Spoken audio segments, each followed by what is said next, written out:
Bilang pagunita naman sa ika-43 anibersaryo ng martial law, sumugod sa EDSA Shrine ng ilang militanteng grupo. At kaugnay po niyan, may ulat on the spot si Ian Cruz. Ian?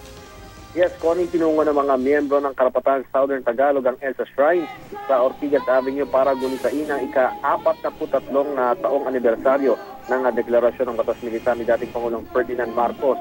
Bagamat no rally zone na ang EDSA Shrine ay nagawang magdaos ng rally ng mga taga-karapatan habang abala naman ang mga taga-PNP HPG sa pagmamando ng traffic sa EDSA Ortigas.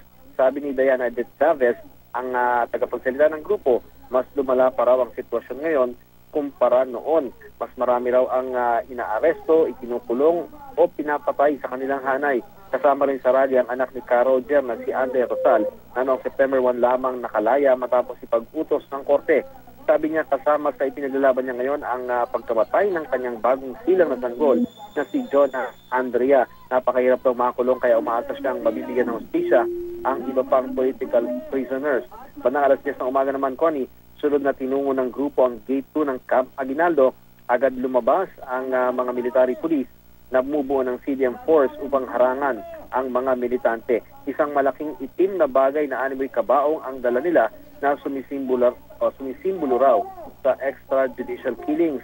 Dalawang naka-body paint na orange na isang babae at isang lalaki ang ipinakita ng karapatan. Ang pintura ay simbolo raw ng pagdanak ng dugo.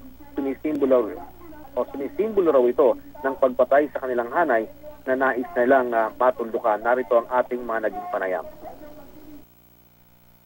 Sa ika-43 taong anibersaryo ng martial law na malinaw lamang na 43 years na hanggang ngayon sa kasalukuyan ay wala pa ring hustisya.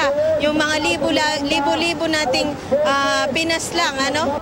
Hindi ako titigil hanggat hindi ko nakakamit ang hustisya para sa kanya. At syempre dahil ayaw ko ring mangyari sa iba pang mga bata yung nangyari sa anak ko. Connie, mamayang hapon nga inaasahang nasa Mendiola ang mas malaking bilang ng mga militante para gunitain ang deklarasyon ng martial law. Balik sa iyo, Connie. Maraming salamat, Ian Cruz.